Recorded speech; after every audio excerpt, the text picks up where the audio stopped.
Firstly, welcome to the Big Handshake Loyalty, the Big Debrief. So this was really an idea to try to follow up on some of the great conversations that took place in Amsterdam a couple of weeks ago, and I guess pull together some of the key takeaways that we'd had as a group, as a kind of a mixture of people that were there attending in various guises, really to just kind of take away some of the highlights, but also build on the fact that clearly there's loads of good content that comes across the 2 days.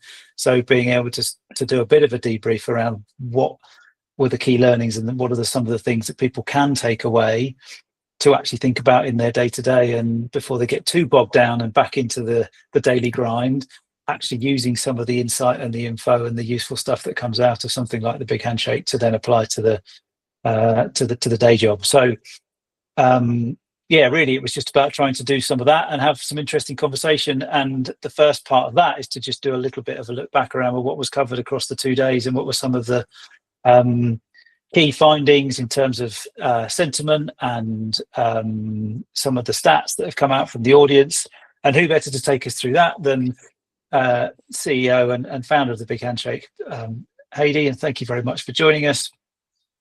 We've got a few other people from Apadmi, Braze and Talon.one who we'll bring into the discussion in a minute. But if we can start with you, because yeah, it felt like it was a big success. Certainly that was what we took away from it. And it seems to be getting bigger and better each year. I know you had to look for a new venue to try to accommodate all of the people that wanted to come along.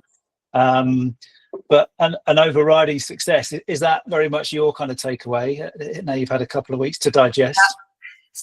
Still digesting, really, but yeah, honestly, it completely exceeded every expectation. So we had, I think we had over 260 people actually attend. I think the venue only allowed us 250, so we had to sneak 10 people in and forget about the health and safety issues, obviously, at that point. Yeah. But we had 260, 196 individuals from 115 different brands, which is incredible growth for us this year. And I think we actually had over 300 registrations, so we had to turn away about 30 people in the last 3 weeks, which is a really lovely problem to have, but a bit scary because it means we've got a problem next year. But I guess it wasn't just about Europe either. It was, I think most of the attendees came from the UK and Netherlands, Germany, Italy, Belgium, Poland and Sweden, but we also had like attendees from Georgia and Saudi Arabia and Australia and Canada, Mexico and Brazil. So it really shows how, I don't know, loyalty connects people across lots of different markets and cultures, and it's a truly a pan-European and global community that comes together because we all care about one thing, and that's how to create those better customer relationships. But what really struck me, Jake, was the energy in the room, and this is, I think, this is also a growth point for us, or a change point for us. Is the energy every time gets more intense, and there's this renewed appetite for genuine connection. I think, Emma, you said this yesterday when we were talking, that learning from peers and talking honestly about what's working and what isn't in loyalty. And people are, I don't know, I'm saying this because I'm obviously biased, but people are tired of the polished version and they want those real stories. And I think, Emma, you said it, that what did you say? You said they like to be in the atmosphere where the fear of failing is okay. It's all right to be in that situation. And I think that's exactly what TBH Loyalty delivered this year. And we will do again and again and again, hopefully. But obviously, we'll have to get a much bigger venue. Yeah, that's right. We get a few more trips to hunt to try to find an even bigger space to host next year's in. Yeah, I think that you're absolutely right. That kind of underlying sense of people being willing to share is very much what underpins the event, and why it's also, clearly it's labelled as the friendliest event in loyalty, and it does very much have that kind of vibe, which is great. People are coming along with expectations of being able to kind of be open about what's worked, but also more importantly what hasn't worked, and that's when people are able to learn and get the most from it. And yeah, the mixture of brands that in the room is always impressive. And as you say, the kind of the distances that people travelled. I think there are even a few that came from Sri Lanka, all over. So while it's Europe's friendliest event, it's quickly becoming bigger than that. There's a few kind of key, and I guess that's reflected here, isn't it, in terms of the people feeling passionate and full of growth, and as you would expect, nobody's saying loyalty is dead, because clearly that's what everybody had come to discuss. This was an interesting stat that I thought around some of the broader topics that we'll come on to, but around how people are perceiving loyalty. So these were questions that were asked at the beginning of day one, I think, and it was a quick poll from the audience. But interesting that in terms of what people thought their customers would miss the most, did very much still fall into that kind of points and discounts piece.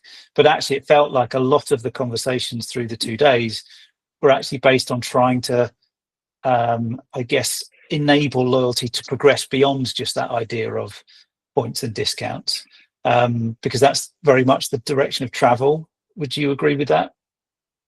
Yeah, I think, so according to that, 51% said points and discounts if they, what people would miss. But yeah, I think rewards still rule, but the rest of the results was quite fascinating. As you can see, that 20% said they'd miss personal touches, etc., and 70% the app. And I think this tells us something quite powerful, and that while rewards drive that engagement and emotional connection, it's starting to matter.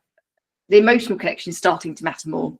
I think the question is, I don't think the question is what would they miss. I think it's what would they remember. I think that's what we've got to think about, because loyalty is emotional, and it's about connection, not just a currency. That's where brands are going. That's what brands need to start thinking about. Yeah, I agree, and it's very much with that sense of how you begin that connection. So that, because if it is just a connection based on, well, where do I get the most discount, then it quickly becomes a race to the bottom, and that's not really useful for anybody, is it? So trying to create that longer term engagement, which is clearly where everybody's trying to get to. And that actually leads on to, I think this was more about kind of where people are seeing it in terms of senior stakeholders, but there was a nice stat about the kind of the data and the ROI, and actually being able to understand where that benefit comes from. Clearly that's not an easy thing to do, but it's something that everybody is trying to understand how they can unlock that return. And that's where it really comes from, when you get that better connection with the people that are engaging with the programs.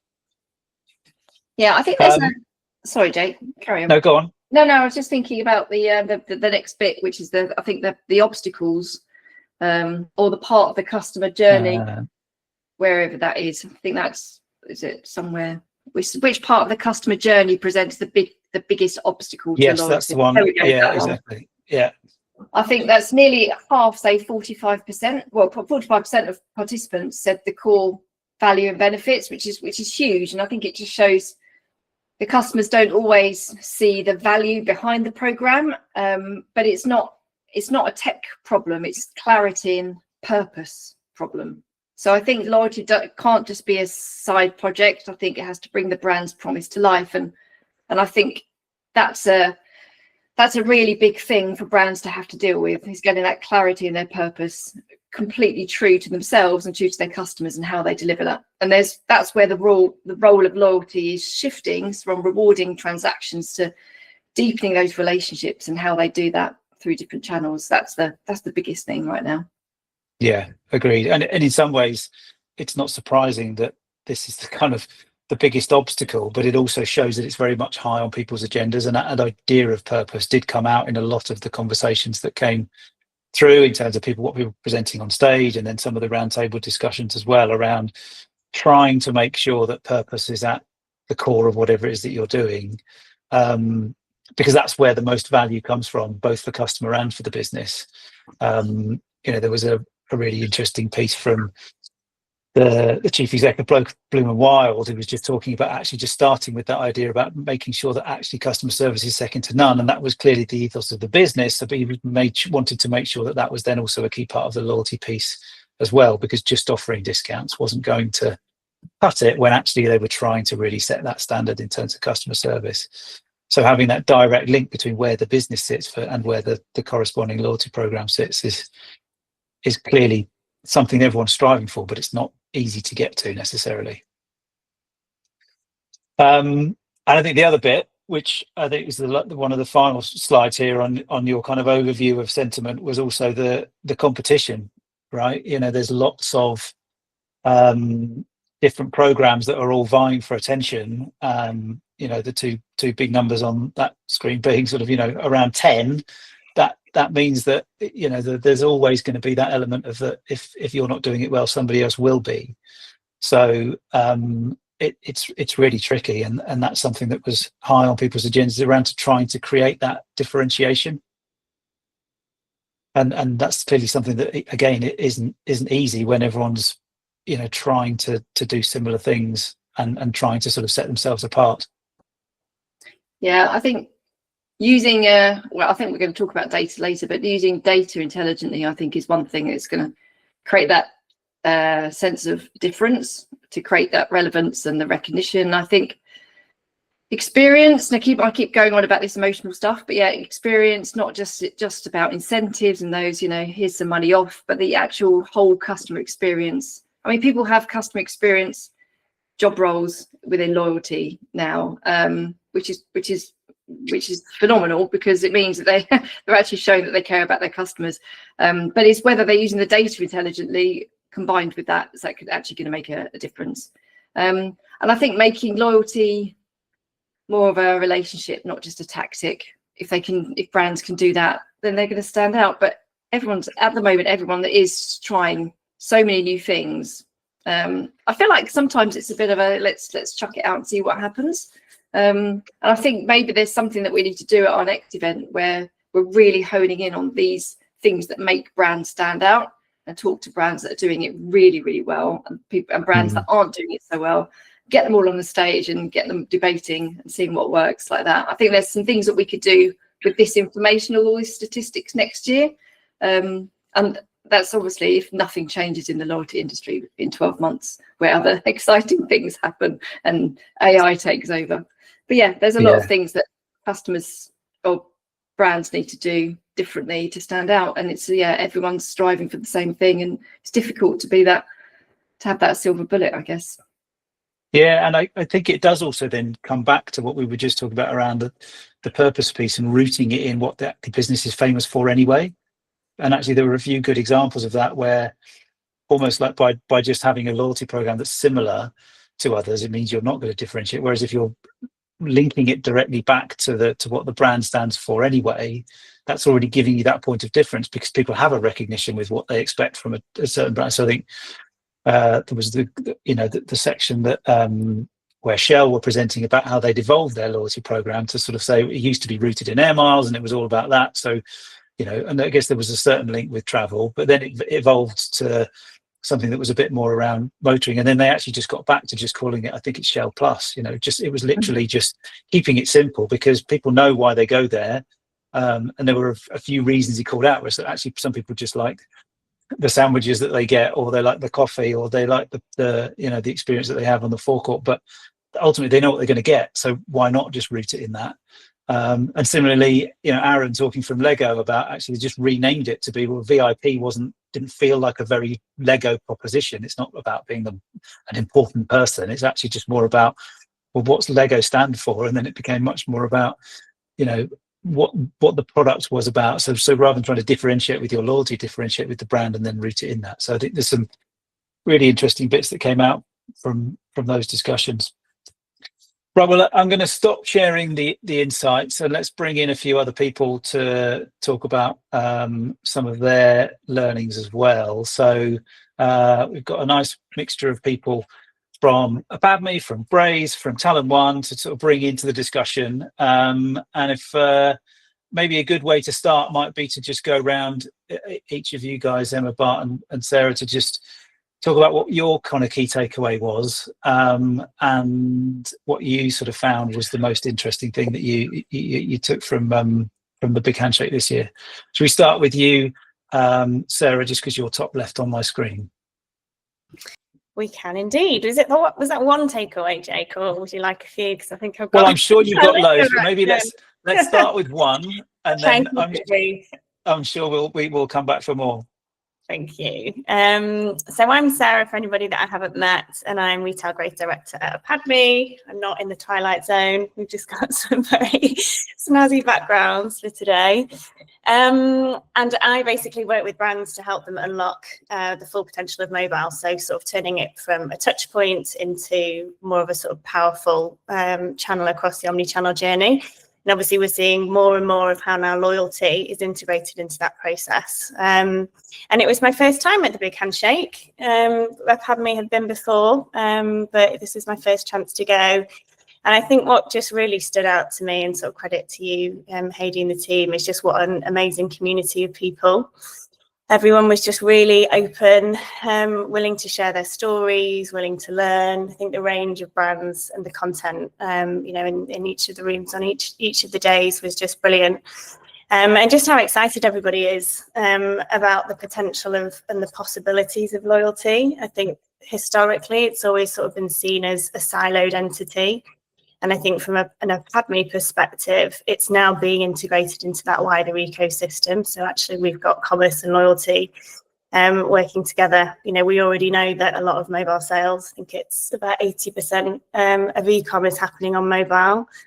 91% of people apparently, are all involved in a loyalty program. That statistic, really surprised me. So, and I think about 60% of people would rather interact with loyalty on mobile. So I think seeing how that has changed specifically, from some of the statistics last year has been really, really exciting and interesting to hear. Good stuff. I could go Thanks, on. Sarah. Yeah, no, we'll come back for more shortly. Well. So Emma, on to you. Morning, everyone. I'm thrilled to be here. So I'm Emma from Braze. We're a customer engagement platform that powers the engagement for brands like Domino's, Bloom & Wild, Tony's that presented at the Big Loyalty Handshake. It was my first Big Loyalty Handshake event, but it wasn't my first ELA event. It was absolutely fantastic. To second what Sarah said, the level of brands that were there. And also brands that were willing to share, businesses like Bloom & Wild and Domino's that got up and stood and talked about not just what worked well, but actually were really open and honest about what didn't work for them. I thought was really impressive. Domino's is such a huge brand, talking about starting from scratch with loyalty and having the kind of pizza slices that you could collect. Jake, tying back to your point about it has to really tie to the brand in terms of what you're delivering, and kind of it has to be that synergy between your core offering and then your loyalty offering. And Sarah, it's that same point that you've just made, that actually these things really need to tie together. In terms of what I heard at the event is a lot of uncertainty around AI. So, brands not knowing whether they feel completely comfortable with allowing an AI agent to kind of be empathetic on the brand's behalf and kind of drive the conversation and drive the loyalty strategy, not just when things are going right, but when things are going wrong. I think it's, important to kind of understand that space more. At Braze, we're offering things like AI academies to just help our brands and our clients and our kind of network understand. AI is such a broad sweeping term. It covers so many different things underneath its umbrella, and just helping people feel the comfort and confidence of knowing where to start. I think it's a very exciting time, both in customer engagement and in loyalty, in terms of what AI can unlock for brands. And it's about kind of that common misperception that actually AI is there to take people's jobs. Actually, AI is there to kind of take away the painful BAU activities, so that all of these amazing brands can go on and focus on the next strategic kind of great unlocking thing that's going to drive their loyalty to that next level. So that was so I think there are a few in there, but yeah, those are my key takeaways. But again, Hadie, thank you so much for inviting us and for the continued partnership. We love all of your events. Brilliant, thanks, Emma. And on to you, Bart. What were the main things you took away? Yeah, there were a few actually. For people that don't know me, I see a few familiar faces here, but Bart, Talon.one. We are technology for to power your loyalty programs. So we power the programs of, for example, Joe and Juice, who was on stage, Hugo Boss, Costa Coffee, Salomon, and many more. Two main key takeaways here. One is getting your tech right, and the other one was on focusing on the right customers. And especially the last one is quite an interesting one. So we see customers moving away from, or like our customers moving away from focus on participation rates, getting your membership programs as big as possible. But we see that they are more and more focusing on the right and the more valuable customers. It was also mentioned a couple of times, Joe and Jude did that before. But they mentioned that they focus more on the right customers who drive truly the business value. And in the history, it was always like airlines and credit card companies who always focus on the most valuable customers. But it's nowadays more about profitability, right? Who are the customers who have that growth potential? Who can be more profitable? Who can potentially have a higher customer lifetime value? And that's also where profitability comes in, because we see more and more customers of us who focus on the profitability instead of just sending out offers and rewards. I think 51% of the customers is looking for discounts and points. But I think what you see in general is emotional loyalty is a big and important topic here. And I think the end goal is to spend less on discounts that don't matter at the end, but more on rewards that actually drive that growth. And to make the shift work, I think most companies see that you need the right tech foundation. So it's not just about collecting data anymore, but it's more about having these systems in place that can identify and reward your best customers quickly and in real time. So data and data activation is a key topic here, of course. So my key takeaway from this event is get your tech right and know where to start. But also that the future of loyalty is not only about reaching everyone, but creating real impact here and focus on profitability. And I think that's also a topic that your CFO will always like to hear. So that's my takeaway. Yeah, I think the tech piece is really interesting. I think that's somewhere to maybe dig into a little bit deeper. But just before I do, conscious if anybody on the call does have any questions that you'd like to put forward at any time, please either raise your hand, or if you'd rather just stick them in the chat and we can make sure we come to them. So do feel free to contribute or ask anything you'd like to know a little bit more about. But that point about technology, Bart, I think is really interesting. And I think there was a survey that came up during the event where 49% of brands were suggesting that actually tech integration was one of their biggest headaches. And getting that, I guess, array of different platforms to all work together to deliver what should be an overall seamless experience, as we all know, isn't easy. But what do we, I think, collectively is kind of driving that? Where do those pain points really sit? Do you want me to take this one, Bart, or are you taking that one? I can start and then you can take it over. I think from our perspective, what we see with our clients at least, but also more from a broader perspective from the market, is that indeed this siloed approach. There are so many different systems involved to reward your customers. It's always about a discount. That's still important, or a point, which is managed in certain systems. Then there is the engagement platform, for example, Braze, where you have to send out vouchers and manage customers. Then there is some customer data, and everything has to come together. And then if you're lucky, you have a lot of stores with your POS systems, which have to manage some sort of reward. So you see in general that if you want to do this well, then you have to start personalizing. But if you have to keep all these different silos in sync, then there's a lot to integrate and to maintain. And that's quite a difficult challenge to cover for many companies. I think that's the main struggle that we see with our clients, at least. I'm not sure how you see this, Emma, but... Yeah, I'd say it's an extension of that. So the conversation has changed. I think about when I started out in the industry, and I don't want to say how long ago that was, but email was the first and foremost method of communication. The conversation has changed, and in some instances the tech has kept up. In some instances, companies have had to buy different bits of tech, bolt them all together, and it's created this kind of Frankenstein's monster way of working. So the types of businesses that Apadmi, Braze and Talon are working with are businesses that care about a best-in-class stack.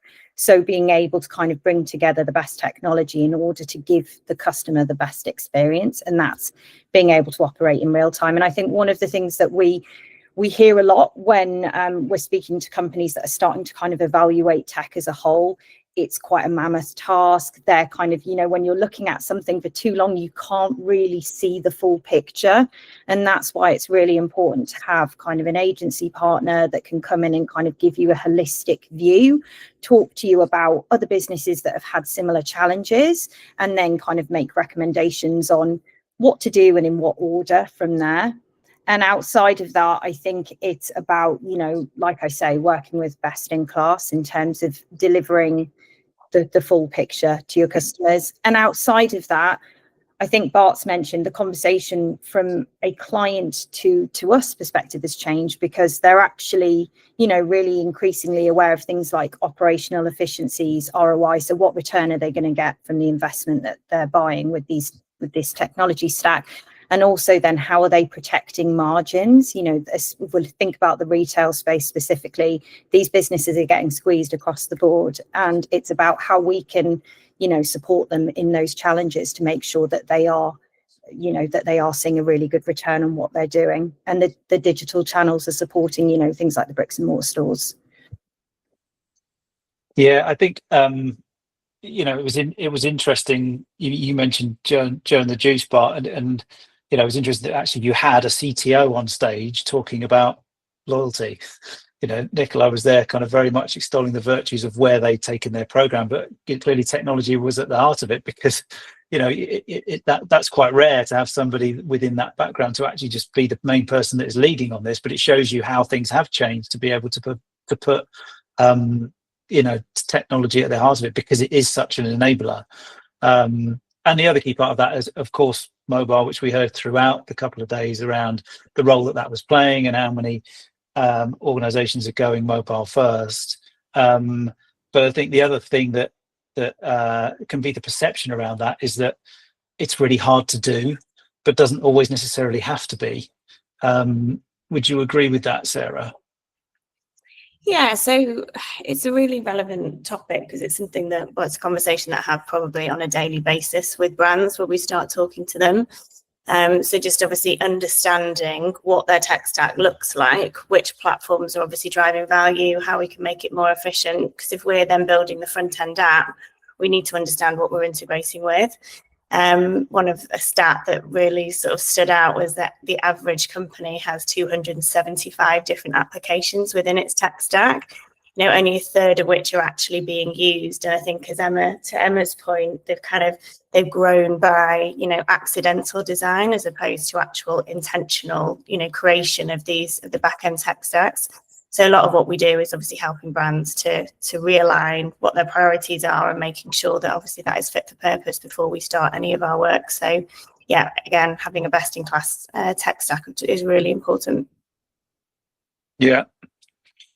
So we've had a question from Ben. Thanks for joining us, Ben. I think that it's a really interesting one around how we have a bias within the industry, and that what we think people might miss might be different to what they might actually miss. And I guess it does come back to that thing about, well, why are people joining? Why are they signing up? What are the things that they are? Where are their expectations? How do we get around that kind of sense that we think it might be one thing, but actually customers might think something else? Is there enough listening that goes on to actually get a sense of where people are putting the most value in terms of why they're engaging with, I guess not just brands, but specifically the programs that they're putting out? Yeah, I think. Hi everyone. Nice to see you all again.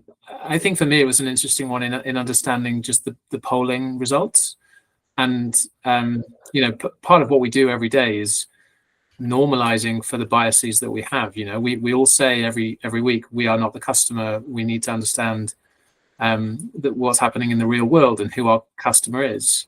And so I thought amazing to get a kind of spread of where we feel our programs are adding value and what people would miss and what the blockers and things are. I just it intrigues me as to whether we could potentially add value to the community by doing some myth busting, or just showing maybe how maybe our biases versus what we know to be true out in the real world, just using industry research and just sort of baseline knowledge that you all have as experts as well. Yeah, I think that's a great point, Ben, and that's why I put in their notes, thinking we asked that question to everybody in the room, but if we'd shifted the question a bit and maybe like ask people to put their consumer hat on, because everyone is a consumer in the room as well, right? Ask them to put that hat on, would that have made a difference? But then we wouldn't have had a control, so I guess the experiment would have probably fallen quite flat. But Emma has come up with a good idea of us, with all the brands that are attending, maybe we can create a poll, get some research done about those brands, so when we come to the event we can share what they have told us about these particular brands. So that's a really good, from both of you, that's great. So thank you for that. Very, very good points. I think outside of that as well, certainly with Braze and Talon.one, the way that we're collecting data on our brand's customers, we have that constant feedback loop. So we are seeing what the customer, the consumer is interested in, what's working well, and how to support our clients best in that respect.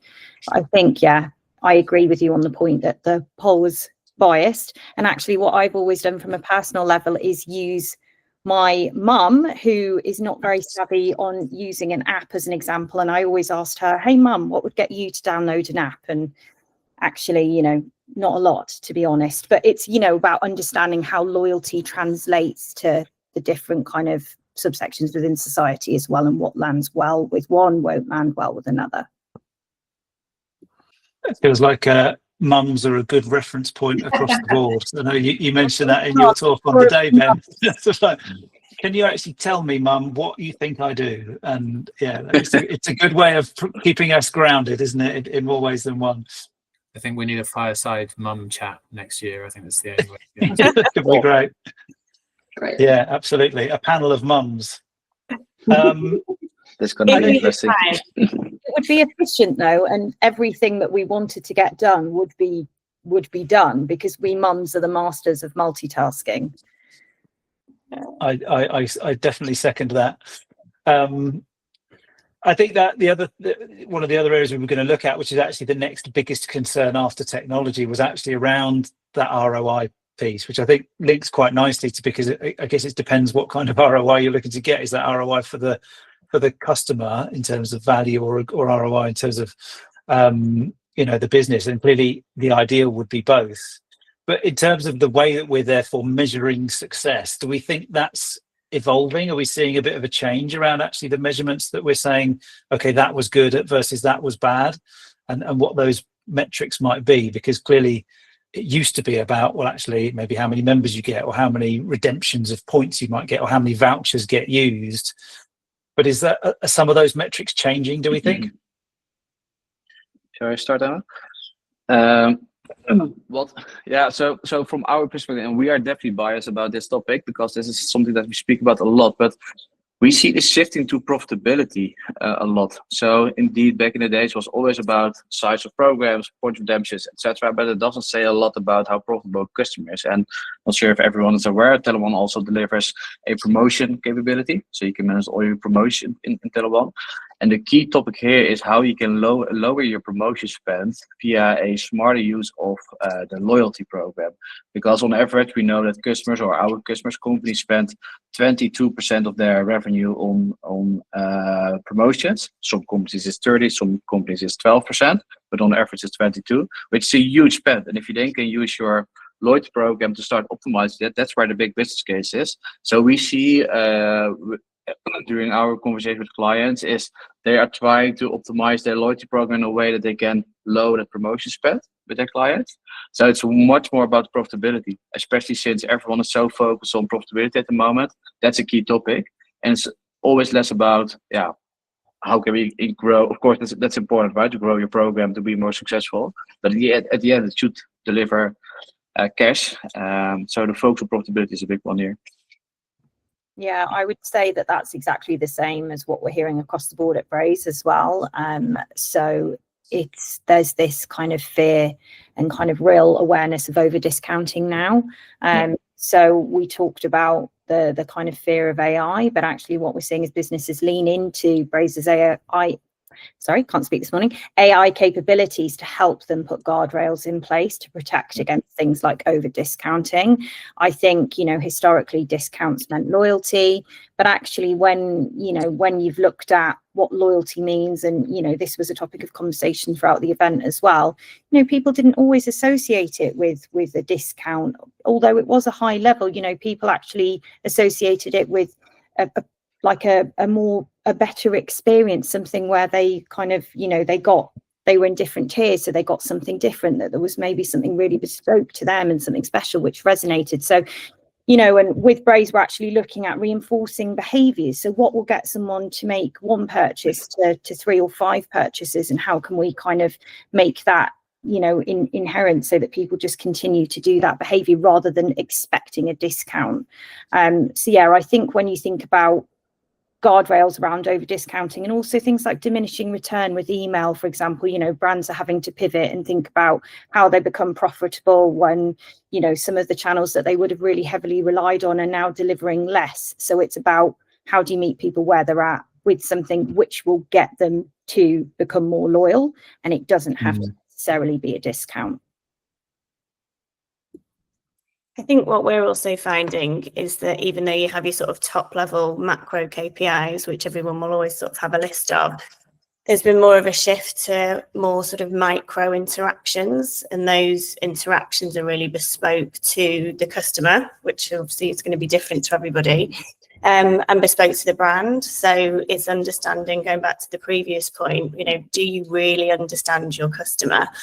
Do we know what's important to them? Have you done any user research? The beauty of AI, as Emma said, just being able to use AI to look at all of the mass amount of data and actually see what learnings we can take from that. But all of this fundamentally just comes down to the planning at the beginning. So with any marketing strategy, with any new product, it's the who, what, why, how are we doing this, and making sure all of that stuff is obviously established at the beginning. Which KPIs are important to the business, which KPIs are going to be driving revenue, which KPIs are going to be driving brand loyalty and growth. So just making sure you've got all of those ducks in a row first, obviously, before understanding which KPIs are really important to the business.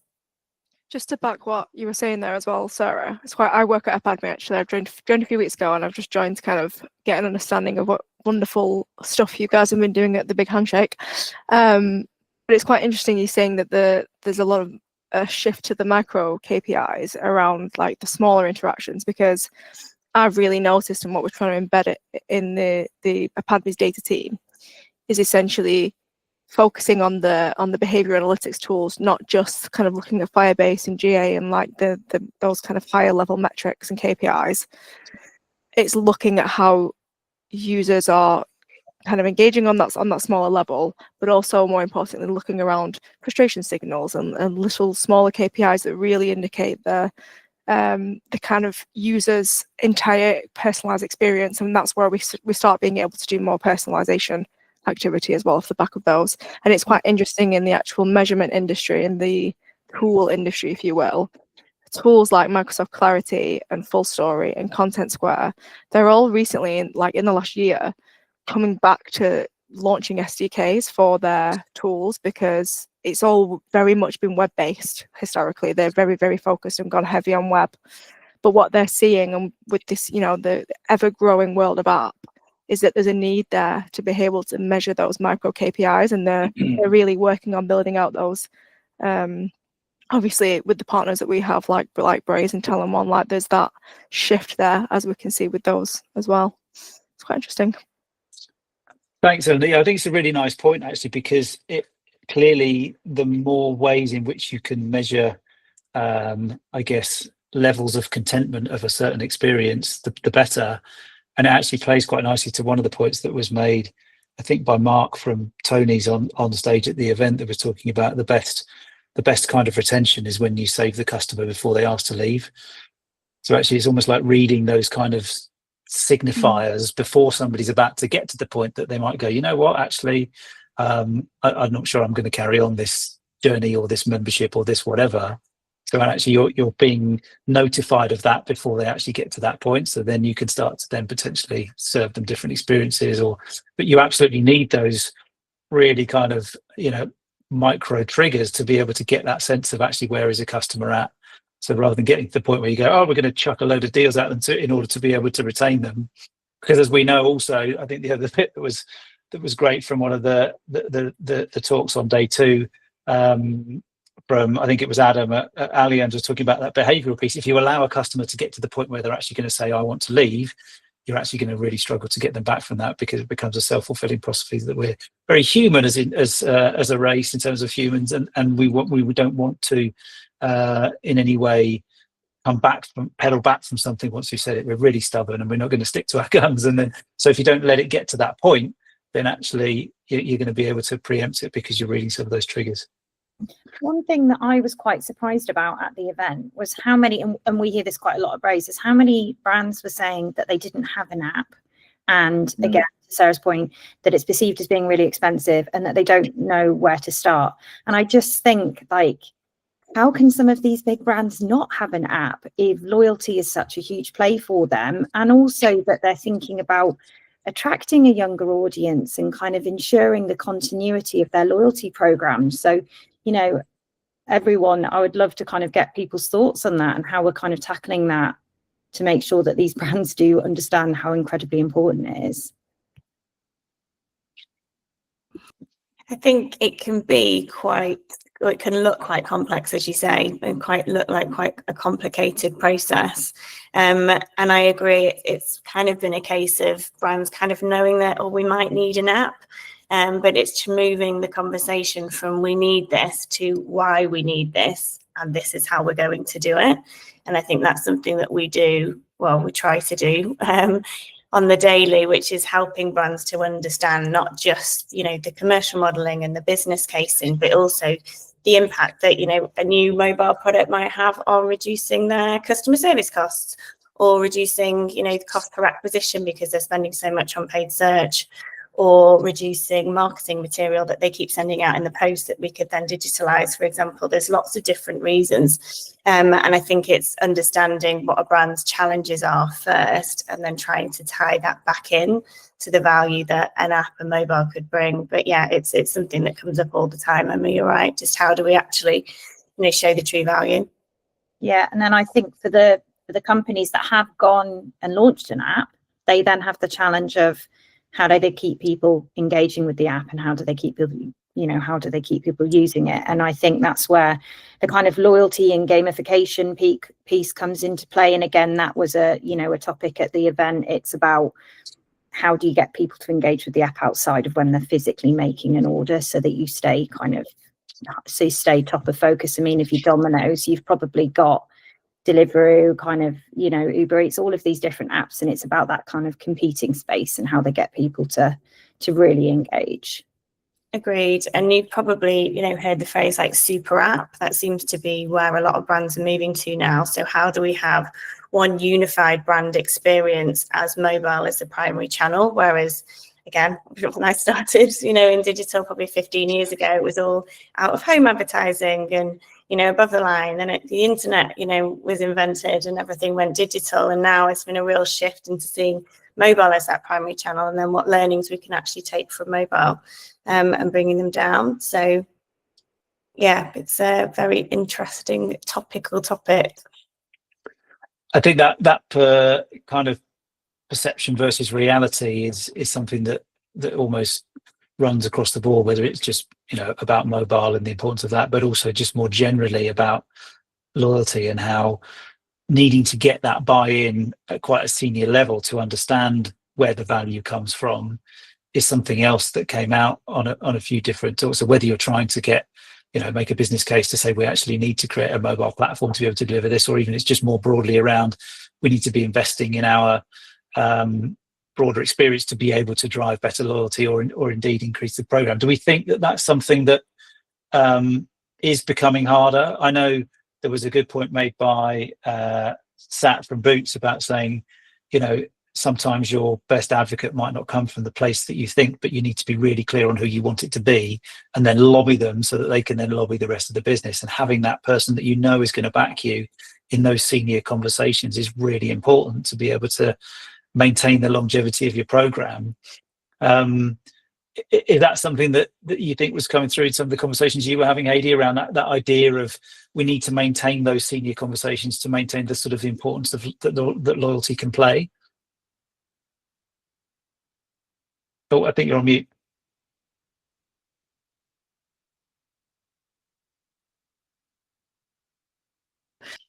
There we go. I'm not very good at tech either.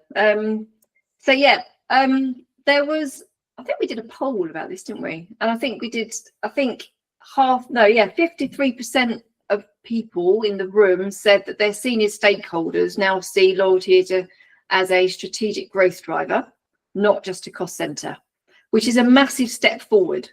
Yeah. Huge.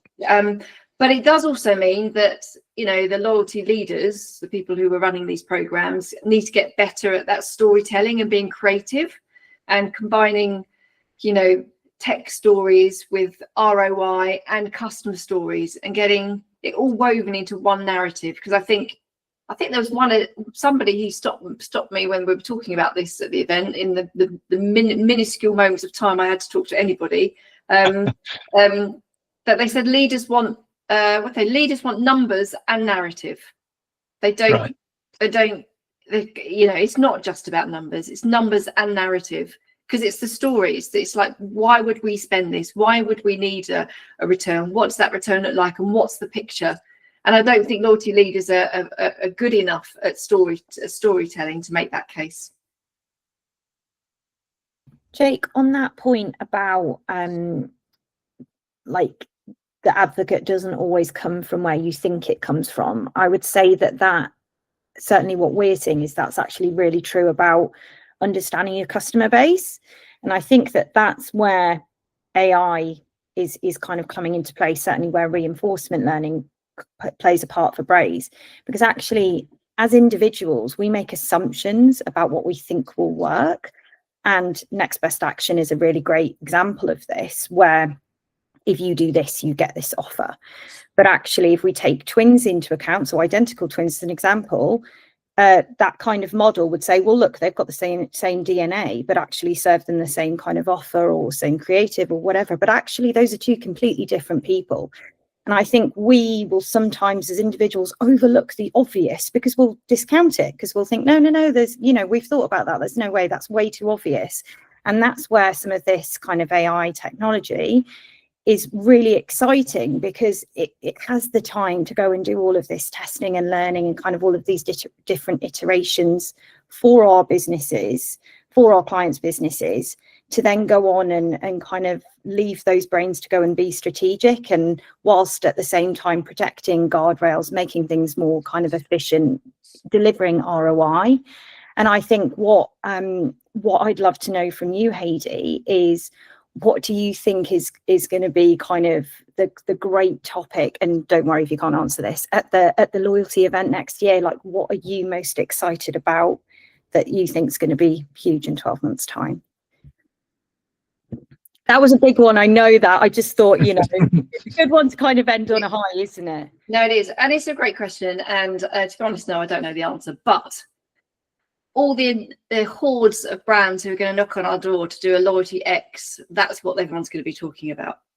You know, it's the for me, it's the people on stage who are these practitioners and who are opening up their hearts and their souls and their experiences and telling, just like you did, Ben. If you're still here, I don't know whether you are, I'm sure you are.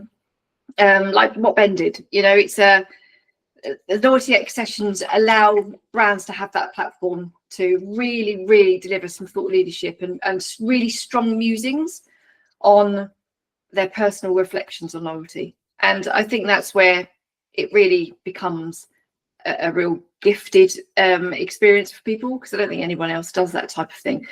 No. That's not answering your question, Emma, but I'm just saying that I think if we can have as many brands on stage talking about what they've learned, but not always in a case study type of way.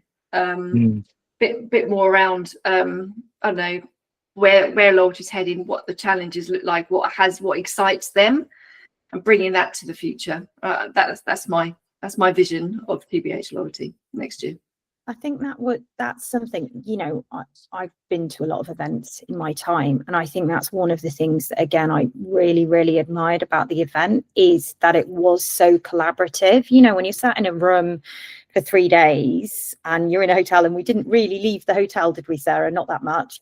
But I think, you know, it's really easy to kind of get overwhelmed or switch off. Certainly, a mum returning to work, you know, it just is how it is. And I think one of the things that was so great is that it was so engaging. There were constant polls, there was constant interaction, participation. And through that, you glean the best gems, because, again, people are firing comments off so quickly. They're not having time to think about, oh, should I share that? Am I giving away, you know, our kind of secret sauce or whatever? And I think that was really something that was, you know, definitely unique to the event, but something that I really appreciated. Cool.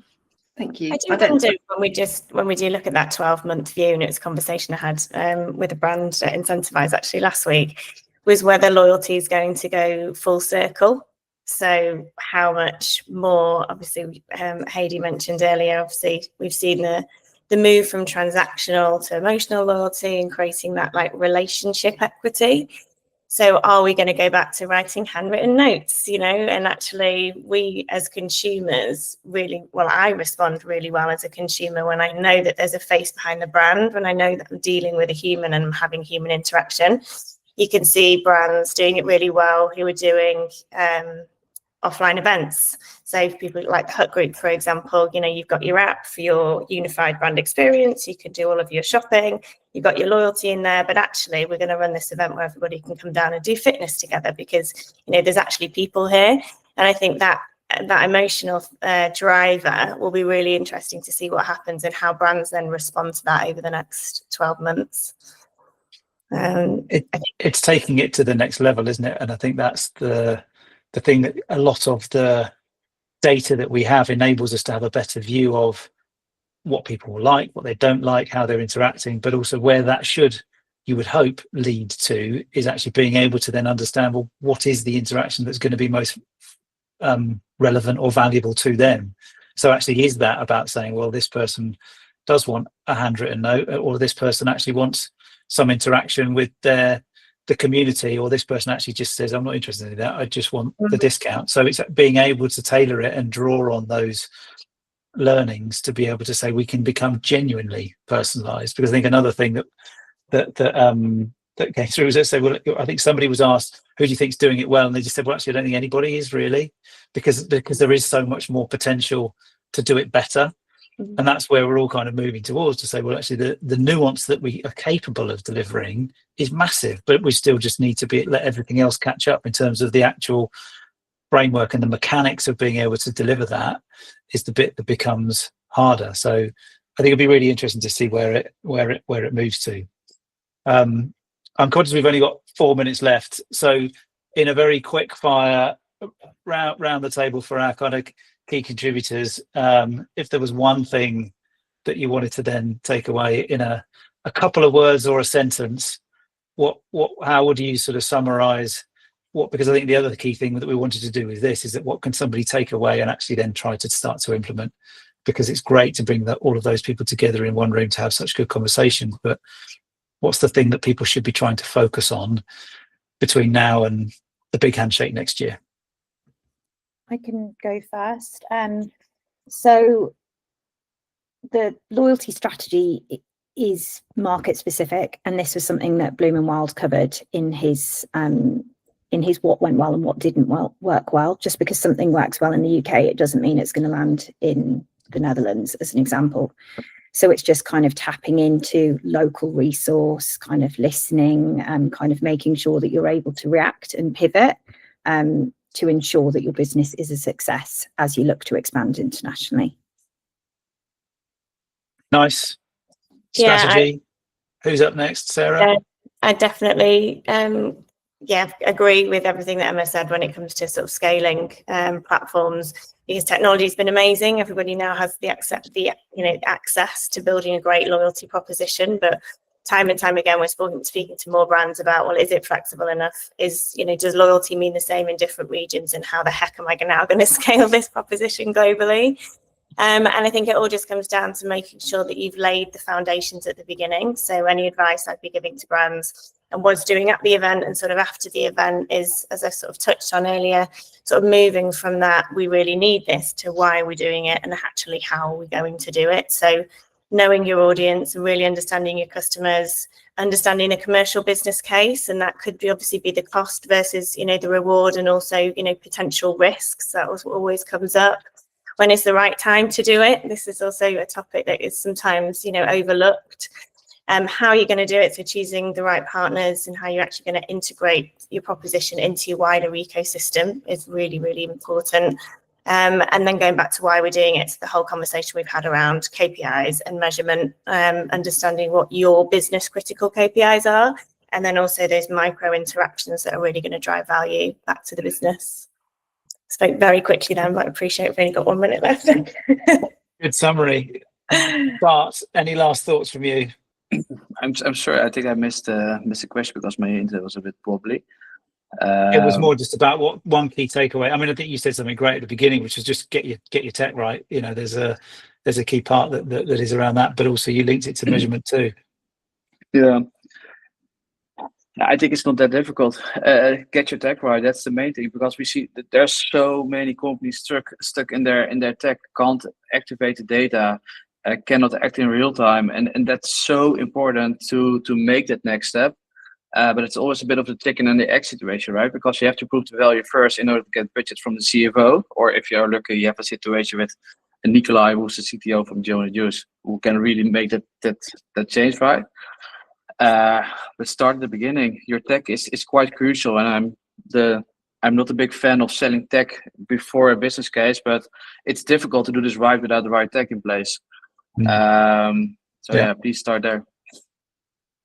Brilliant. Well, thanks very much.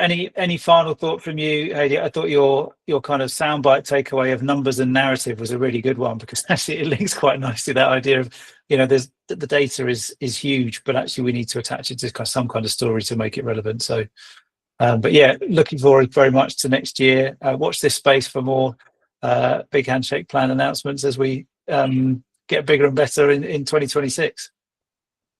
Thank you, guys. Can't wait. Thank you, everybody, for your time. It's much appreciated. This will be available to download afterwards, so if you did miss it, and can be shared. But have lovely days. Thanks, Jane. Thanks, Thanks, guys. Thanks, everyone.